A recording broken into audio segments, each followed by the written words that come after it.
Mapagpalang araw po kaibigan. Happy Lord's Day. Araw ng linggo po ngayon. Dito po tayo sa Deca Mall. Dito sa may Bitasi Street, Tondo, Manila. Ngayon ang tanong, bakit ako nandito? Nagpaparelax lang po. Nagpaparelax.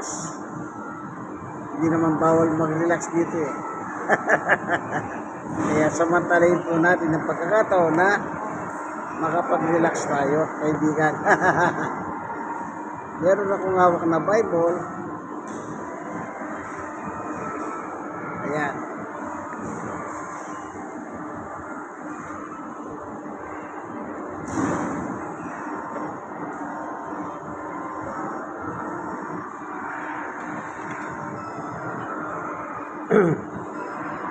Actually, kaya nandito po tayo para magbulay ng salita ng Diyos sa Biblia. Kanya lang nandito ako. Yun nga, medyo relax kasi nga po, series of Bible study, nakailang bahay na rin ako. Kailangan mag-relax naman, magpahinga. Umuulan kasi kanina eh. Sa ating pagpapahinga, alam niyo po yung pangangaral ng mabuting balita o salita ng Diyos, napaka-importante sa buhay ng tao. Ang sabi ni Pablo sa unang Korinto 4:1, pero bago tayo papalaw, tayo muna ay mananalangin. Panginoon Diyos na makapangyarihan sa lahat, minsan pa samahan mo po kami samahan mo po ako sa aking pagbubulay ng iyong salita, sapagkat ang iyong salita ay napakalaga. Buksan ang isip mga puso ng tao na nagiginig ng Bibliang ito, ng bidyong ito. Salamat po sa ngalan ni Jesus. Amen.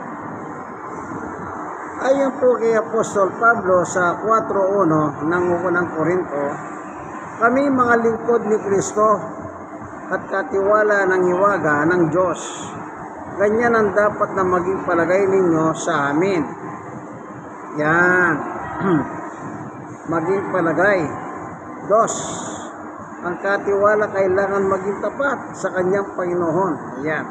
Kaya sino po Panginoon ko? Natural si Jesus. Ano po? Yes, walang anuman sa akin ang ako'y atulan ninyo ang alinmang hukuman ng tao, ni ako may di umahatol sa aking sarili. Yan. Alam niyo po yung mangangaral. Ako mangangaral po ako ng salita ng Diyos. Matagal na rin po. Iba't iba na rin po ang mga nakakaharap kong tao. Pero karamihan po, mga salaylayan lang. Meron na po akong nakaharap na retiradong judge.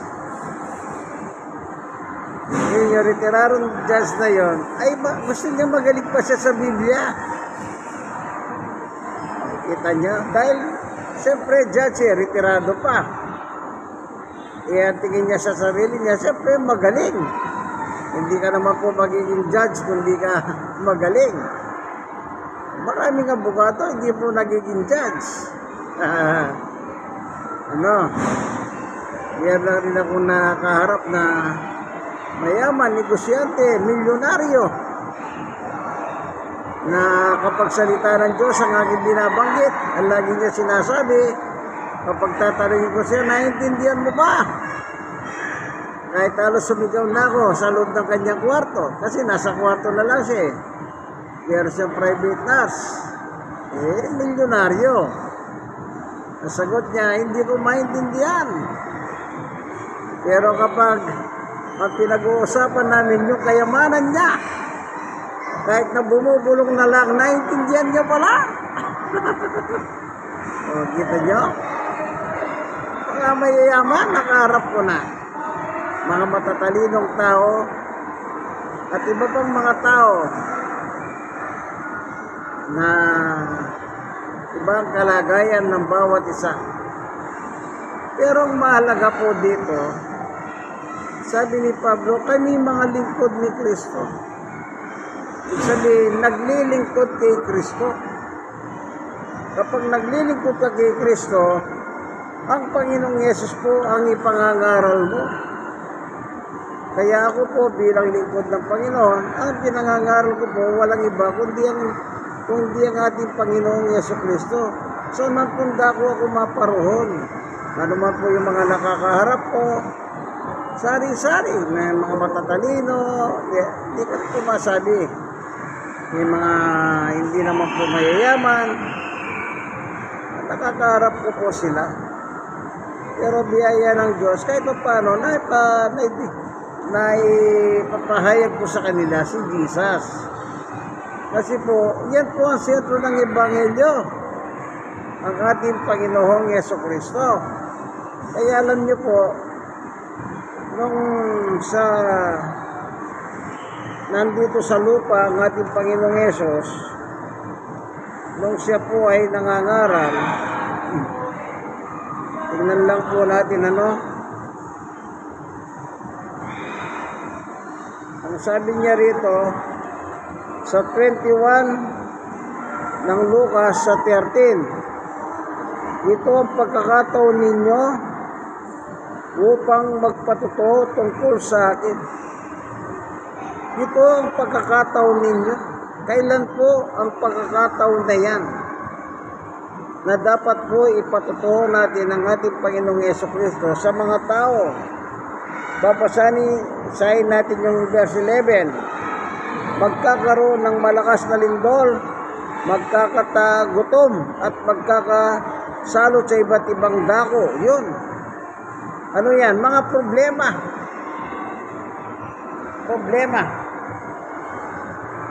Ibig sabihin lang, bawat problema, kailangan may patuturo mo si Jesus sa kanila. Kasi po, tingnan nyo po may mga iba't ibang klaseng tao nang dumating ang problema sa kanila, ang naging wakas, yung pagpapakamatay. Meron po akong kapitbahay, nakakabasa pa rin ng aking mga post. Kasi minsan nagko-comment siya sa Facebook. Alam niyo po, nang dumating ang matinding problema sa kanya, mas gusto niya pang wakasan ang buhay niya. Tumalon po sa, hindi ko alam, 4th floor yata yun. Naku, sa hospital sila nagpuntang mag-asawa. Tumalon po siya. Kamatay. Yung pala, may problema siya. Hindi ko naman po alam na may problema. Hindi ko alam. Bagamat nagko-comment siya sa akin sa Facebook, hindi ko alam na may problema siya. Tumalo siya, namatay. Yan nga po Noong araw naman, meron naman ako napunta ang bahay. Kasi sa lugar nila, masasabi kong bata pa lang po, lalaki, babae, nagkakaroon na po ng sex life. Opo, wala sa tamang edad Nagkakaroon ng sex life. May isa pong ama ng tahanan, ang sabi niya sa akin, magpunta ka sa amin, mag-Bible study ka. Ang gusto niya pala, mapangaralan yung kanyang dalawang dalagitang anak. Kasi nga po, doon sa lugar nila, isipin nyo, 12 anyos, mga buntis na. Exposed po sila sa sex life. Yung mga kabataan na ito, kung minsan po, sa lugar nila, nakikita ko po sa isang tulay, nakaupo sila, tinapong doon, pinangangaralan po sila. Malakas po kasi yung atak ng laman.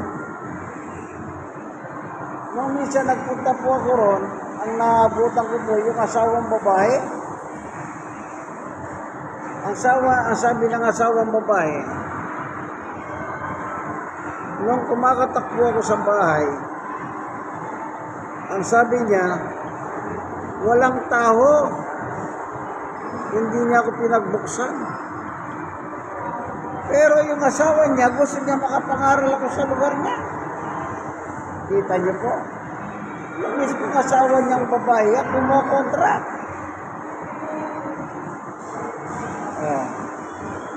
Ganyan po talaga ang tao. No? Kaya pag dumarating ang problema, sabi ng Panginoong Yesus, ipatotoo ninyo ko sa kanila. Bakit po? Wala kasi makakatulong sa tao kung hindi ang ating Panginoong Jesucristo. Tingnan niyo po dito sa libro ng San Mateo. Ganito po ang nakasulat. Mateo chapter 11.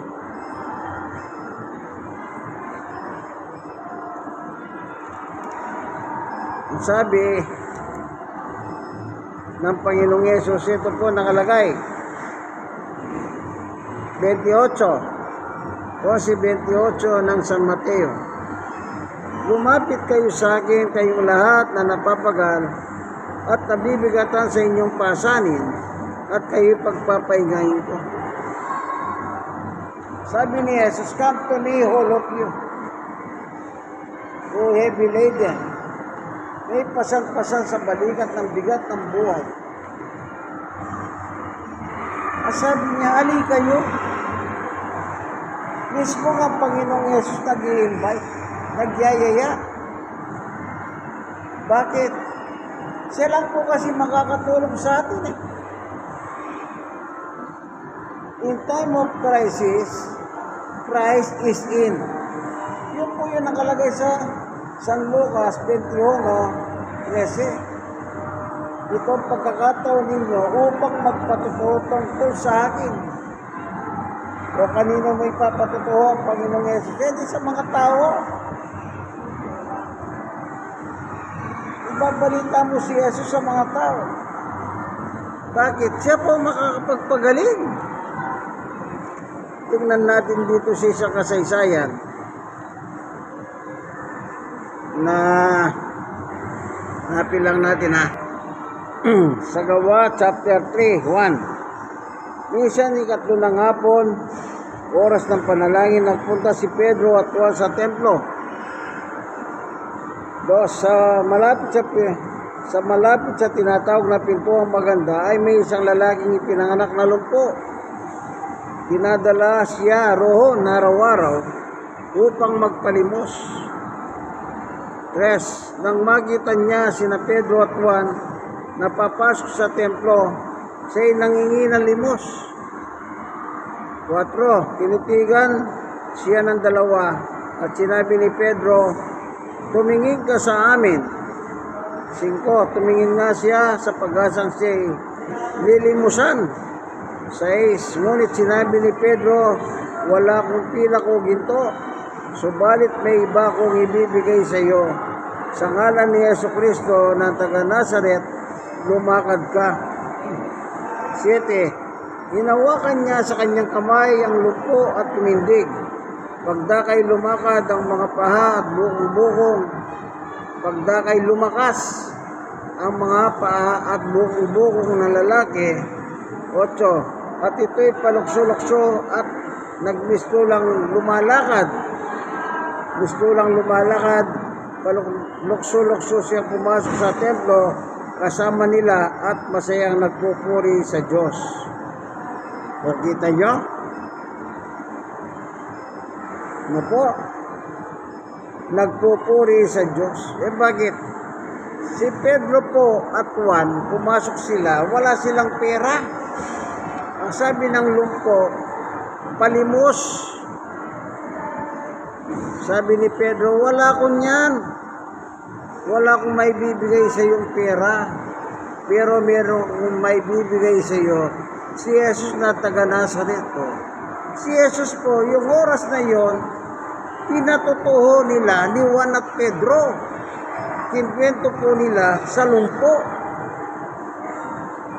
nang sumampalataya po ang lumpo, siya po ay pinagaling ni Jesus.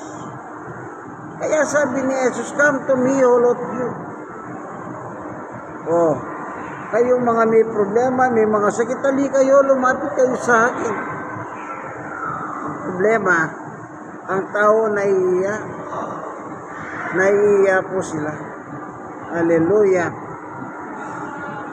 Ito, tuloy natin yung basa. Sa 11, samantalang nakahawak siya kina Pedro at Juan sa may portiko ni Solomon, patakbong lumapit sa kanila ang mga taong takang-taka sa pangyayari o sa nangyari. Pagkakita ni Pedro sa mga tao, kanyang sinabi, "Mga Israelita, bakit kayo nanggigilala sa nangyaring ito? Bakit ninyo kami tinitignan ng ganyan? Akala ba ninyo na palakad namin siya sa pamamagitan ng sarili naming kapangyarihan? O kaya dahil sa aming kabanalan?" Kasi ang Diyos ni Abraham, Isaac at Jacob, ang Diyos ng ating mga ninuno, ang nagbigay sa pinakamataas na karangalan sa kanyang lingkod na si Jesucristo. Ngunit siya'y binigay ninyo sa may kapangyarihan at itinakwil sa harapan ni Pilato. Sa gayon, pinasya na ito'y palayain siya. Opo, tuloy-tuloy ang basa natin. Dito na lang sa dito sa ito sa parting na lang. Ito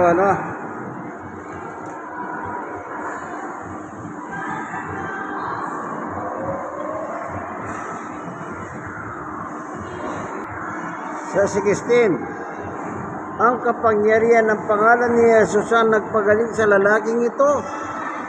Nangyari ito dahil sa pananalig sa kanyang pangalan. Ang pananalig kay Jesus ang lubusan nagpagaling sa kanya, tulad ng inyong nakikita. Yun. The moment na nakita nila at humingi siya ng limos, pinakilala nila Pedro at Juan si Jesus sa kanya. Opo, merong nangyaring pangangaral sa kanya. Kaya nang sumampalataya siyang, anong sabi niya? Sa 16, ng kapangyarihan ng pangalan ni Jesus ang nagpagaling sa lalaking ito. Nangyari ito dahil sa pananalig sa kanyang pangalan. Sa pangalan ni Jesus, nanalig po itong lumpo, si Isbert. So, anong nangyari? Pinalakas ng Panginoon yung kanyang mga pagkalumpo. Kaya sabi rito, lumakas ang kanyang mga tuhod. Ano po? Lumakas. So, pinalakas yan ng Panginoong Yesus. So, ito, nakalagay pagdakay lumakad ang mga paha at buko na lalaking ito. So, lumakas, pagdakay lumakas ang mga paha at buko na lalaking ito. Purihin ang Panginoon. Dito po sa sunod na talatang babasahin natin, meron nakalagay dito, ano po? So, gumaling po yung lumpo dahil sa kanyang pananalig kay Jesus. Isipin niyo po, pinanganak na lumpo. Pero pinagaling siya ng Panginoong Yesus, kaya sabi ng Panginoong Yesus, "Hali kayo." Tandaan ninyo, kaibigan, ang Panginoong Yesus po nag-aanyaya para sa ating kagalingan sa mga sakit, kaibigan. Ito, dito po sa Gawa 4:22.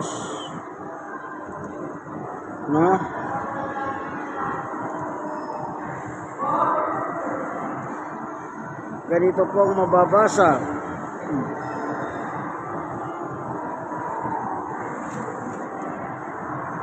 Ang lalaking pinagaling nila ay mahigit ng 40 taong gulang. Si Isbert lumpo siya. Nang dumating po yung nagpapalimos siya sa pintuang maganda, napadaan si Pedro at Juan at tagingi siya ng limos. So sabi ni Juan at Pedro, wala kaming pera, pero meron kaming ibibigay sa iyo. Sino ibinigay nila? Si Jesus na taga Nazaret. Siya po ang nagpagaling sa kanya, sa kanyang pananalig. At ang edad po ng lalaking ito, ang lalaking pinagaling nila ay mahigit ng 40 taong gulang. Isipin nyo, at saka lang siya nakalasap ng kagalingan, more than 40 years old. Matagal, di ba, kaibigan? Yung iba ngayon, pag magkasakit, gusto nila, ura-urado, mapagaling sila ng Diyos. Eto nga, pag po kayo magmadali, magtyaga lang po kayo sa panalangin, nangingi kayo ng kagalingan sa inyong mga karamdaman, kaibigan. Ayun nyo po ang Diyos ang magpagaling sa inyo. Baka naman hindi pa kayo nararapat sa kagalingan, gusto nyo, nagmamadali kayo. Praise the Lord. Kaya kayong may mga problema, ang sabi po ng Biblia, lumapit kayo sa akin. Huwag po tayo magkatubiling lumapit sa ating Panginoong Yesus. Ito po ang inyong kaibigan kay Jesus, Brother Manny Bautista. Sa po ako senior citizen, 64 years old. Stroke nose, 6 na taon at 4 na buwan. At person with disability, kasi may tama po yung tuhod ko, 6 na taon na rin po at 4 na buwan at the same time. Pero sa awat biyaya ng Diyos, nakakapangaral pa po ako, nakapagpapatotoo pa ako ng salita ng ating Panginoong Yesus. Amen.